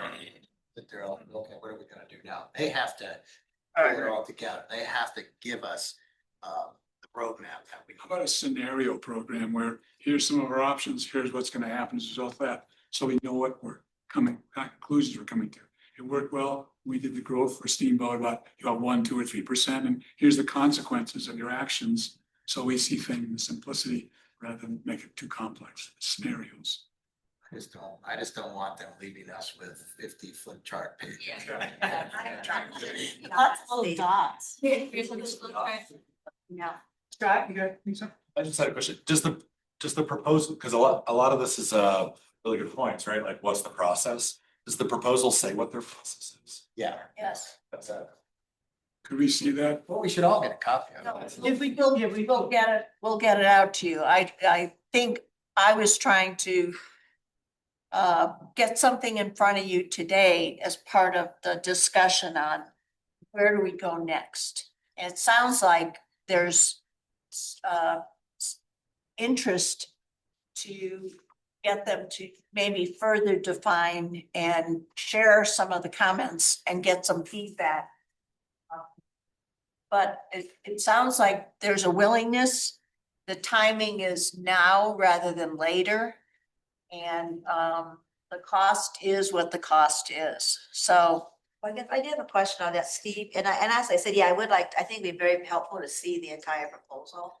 Because- So I'll circulate it tomorrow with my weekly update. Thank you, To the- because just like Michael Ann said, I read this and I was like, thank you very much, but no thanks. But then after hearing Steve's discussion, it sounds much more robust and beneficial. And Steve, this is your area of expertise and profession. Is this price worth the results you think we'll get? I don't think the price is excessive. Okay, I don't. because that's my But question. But I say that, but there has to, you see it's 3 days, right? But I look at something like this and it's 5 or 6 days. Okay. In my mind, that's what it is. And just the preparation piece of it, taking all of the summary and putting that together, you might think that's not difficult. That's a big task. That takes a lot of time. So it may be 3 days and you're thinking, boy, this is 10 grand a day. Well, in reality, it's probably closer to 5. And, Which and, is you not know, unreasonable. to put that in perspective, for that one day and all the prep work that went into it, we paid about $9,000 just to shade under. So, I mean, this is in line with what we paid before. And I guess the key thing is I 100% agree with Steve. I think it's critical. We're very clear that we want a lot of post-event clear materials. And I don't mean like 100-page summary, I mean, something easy to access. Actually. Yeah, because that's the one thing on other consultants that, that don't always, that's just critical. So I think that needs to be, is that clear in their long proposal?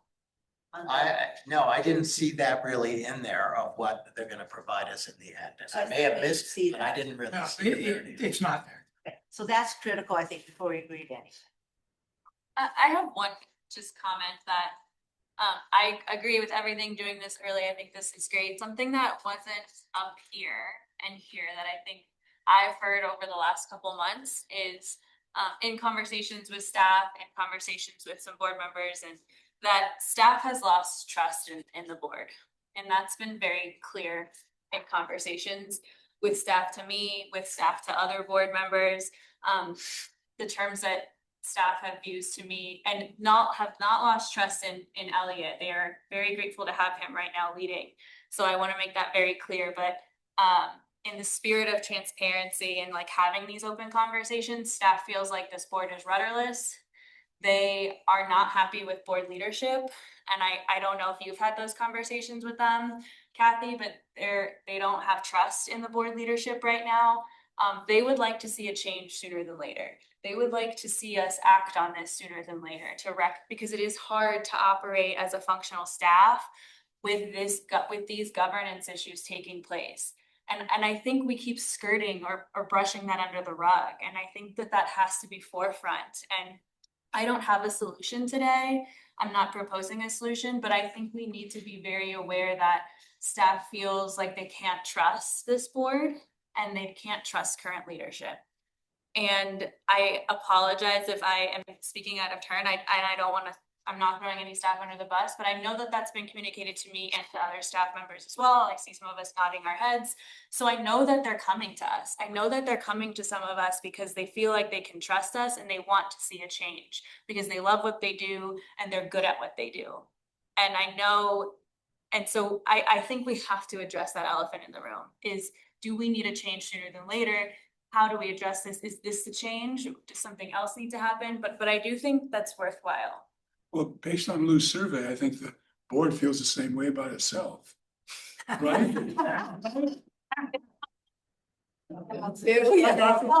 So I think we're on the same track. Yeah, and it's not like a slight to anyone. I think we're all in this ship together, but I think that is our responsibility to this organization, to the people who are working day in and out to make it function. I just want to make one comment, I'll shut up. Urgency seems to be really important because we're making up for lost time and probably some mistakes. So as far off as the mill levy is, in order to get that, we got to start real early. And as far off as the mill levy is, our communication with our community and our PR is really important. Those go hand in hand, and they got to start on day one, which is tomorrow or today. And this process to fix our governance up is part of it, but we got to get on the stick, folks. I think it's super urgent. I agree. We discussed one other thing, was, I don't know about if this is the right time to bring it up about advertising for the 2 open seats. Whether that has anything to do with the board or whether it's just. I'll bring it up to the commissioners Monday. There are 2 open seats on the board right now. Yeah, Yes. we lost Jess at the start and we lost Maddie. That was part of the survey. I'd be very curious to see what the survey says.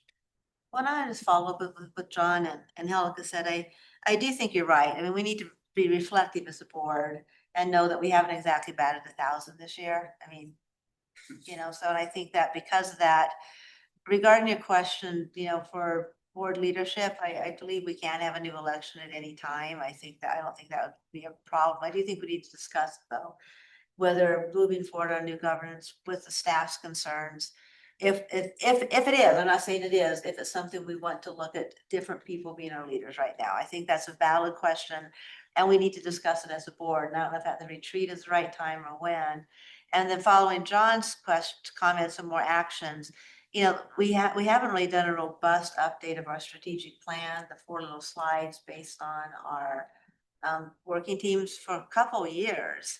And I think particularly because going into 2026 and 2027, our pipeline, just talking about development, has changed dramatically. I mean, we don't have Cottonwood Steel anymore.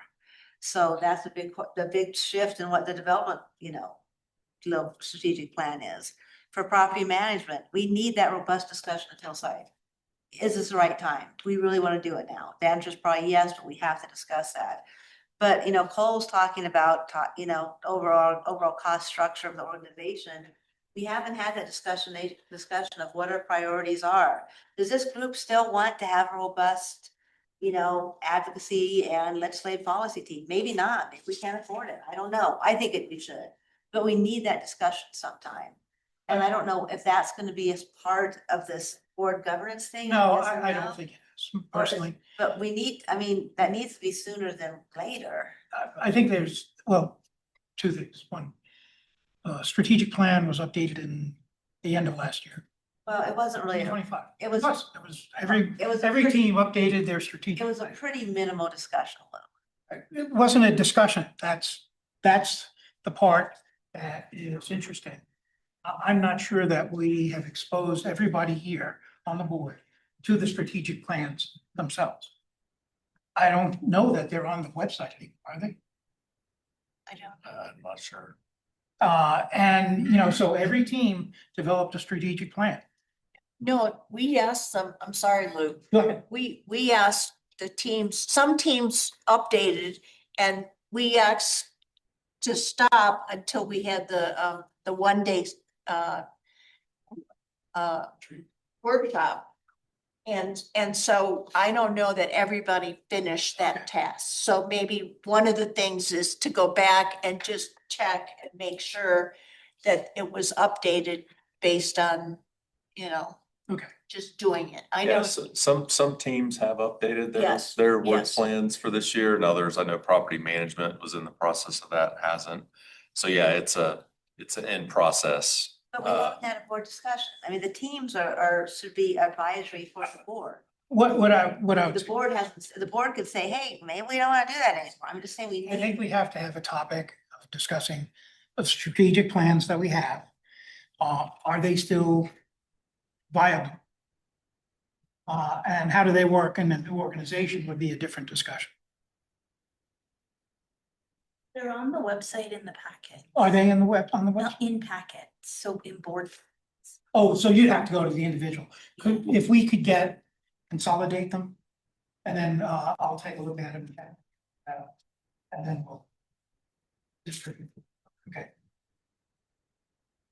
I did want to touch on the mill levy, because John yelled at me the other day, said I needed to touch on the mill levy. Good, John. John, yell.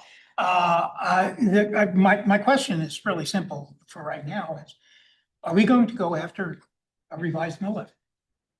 Are we going to try to renew the mill levy? Yeah, I think finance committee is meeting, right, and we could get some updated numbers, but it's either go after something or we lose staff. Like those are our options. We either cut staff to 1 to 3 people and shrink, or we go after funding. Whether that's a mill levy, sales tax, any of the other options, those are our options. And I think, yeah. Well, I mean, that's why I asked the question, because those are our options. Just a little bit of history. 13 or 12 years ago, when some of us were on the Housing Authority, we were kind of in neutral. We were paying on the interest for the reserve. We couldn't afford the principal because we didn't have any money on it. We were doing a few projects, and we were, Catherine may agree, and maybe Catherine, that we weren't doing too much and we're kind of treading water. And then the housing authority, then the board said, we got to do something. We're just wasting our time or whatever. I'm not wasting time, but, and so we said, we looked at all the funding and all the projects available. And we said, let's go for the mill levy. You give us a 1 mill levy for 10 years and we'll prove we can do this. And if it wasn't for that decision that the board made and the chance they took then, we wouldn't be here today because we wouldn't have that mill levy. Maybe I'm wrong, but we wouldn't be here. We'd be kind of neutralized. So we took a chance then. Times have changed. I understand that. It's a different animal, but we still need to look at what it is. And we're at this other crux here. I think a big change with the survival of the housing authority. Do we go for this mill levy and make another contract? But times have changed, so it may be more difficult because we were unknown then. Now we're too known. So what do we do now? Well, my first thing is we need to work on our relationship with our community and the people who oppose what we're doing in order to come some kind of understanding, which we're working on right now, if we want to do this. So I'll just throw that perspective out. And maybe Kathy or Catherine. Well, I'm gonna add on it. And I think this is say how we did the mill levy was this was the process. And Jason was the main lead on this. Is we had it started with a very group meeting at the council chambers with a lot of people in our community, you know, realtors, developers, nonprofits, talking about housing. Jason then organized groups of community committees to get together and talk about housing needs and then housing options to fund it. I chaired the finance committee, John was on it. There was one group that talked strictly about seasonal housing, one group that talked strictly about very low income housing, one group that talked about higher work for your middle, what we call, you know, the missing middle now. All these community groups got together and basically came to the decision that yes, we had a housing need and we need an organization to champion it. The funding group looked at the various options and said and came up with the property tax was the best option. It was not an easy, you know, actually no one thought we were gonna win. And I use Cole's quote a lot where he said, well, if we're gonna hit a brick wall, let's do it at a sprint. And we did. But one of the key components, in my opinion, of success was all the key work that was done at the staff level and the community level prior to when the campaign started. When the campaign started, we basically the campaign was in the very, what I would call the final stages of the campaign. The messaging was defined. You know, the community discussion need was defined. The financing was defined. So if we're gonna do this again, I mean, the ideal year, Lou, you're right, 2026. I think John was pushing for us to start it in January with the Cottonwood success. Had we started it in January, this would be the year because this is gonna be, all projections are, it's gonna be a very progressive way, but we didn't. So now we're looking at two options, 2027 or 2028. 2028 is going to be another very big turnout year, a presidential year that historically is a larger, younger, progressive electorate. But the challenge in 2028 is the ballot language will read, do you want to add a property tax? Do you want to increase taxes? If we do it in 2027, it's without increasing taxes. Do you want to continue a tax? But it will be harder. But if we're going to do that in 2020, I mean, if like what Angelica said, I mean, we basically have till 2029 if this mill levy goes away. And that is a very drastic change in the housing authority operations. I mean, that is shrinking, that is managing our properties to the best we can with hopefully the county and the city funding us. I mean, that's the reality of it. So my opinion, the viable sources, you know, sales tax is an option, but the RTA is going for a sales tax. So I think that that's probably, you know, not the best. The other, I think my top two options, if I was making it from just my opinion, is a property tax, but we need, and or talking to the city if they would allow us to go to the ballot and take a certain percentage of the SDR tax, like they allowed us to do. And letting the mill levy expire. Yes. So lower property taxes for people living in the district, and it would pool from the STR fund. I'm just tossing it out as a discussion. I'm not advocating, but the city does have a very, I don't say dire, but critical need for the fire district. I mean, I watched that council meeting. We need money for fire. And so that would be an opportunity. This is the fire district. We are the fire district. So that's one bill you could maybe pivot. But I don't know, the city let the housing authority go to the ballot for 75% of the SDR tax for Brown Ranch, and it passed over strongly. But I think we need to start thinking about is how we're going to, what our organization is gonna look like, what we're gonna deliver to the community. Because when we went to the ballot in 2017, we said very clearly, here's the number of units we're gonna deliver over the next 10 years. And with the exception of seasonal, we accomplished that. But right now, our pipeline is, we basically don't have a strong pipeline. Well, we have, the Hilltop, the Forest Service property, but I don't know if that timing is gonna be. And we have Slate Creek, depending on capacity. So we need to have a very thoughtful discussion of how we go to the community and say, we need $2 million, this $2 million a year is going to be a great investment, and this is what it's going to get you. Okay, And Dave, just a question, Dave, do you think, I appreciate your voice on the housing authority. Do you think that 2 million is too big of a number? In just the first gut question. I think it's relative until the trust is rebuilt. Okay. In my humble opinion, I think having the donor out, Mark Stevens, for better lack of terms, doing what he's doing and kind of being at odds with the housing authority, at least on the visual, I think that relationship is paramount to get repaired. Okay. I think it's, getting community foundation backing back and reaching back out to the community to say that those relationships are intact and moving forward together. The landscape has changed a lot, right? It's really hard to compete against that level of a donor.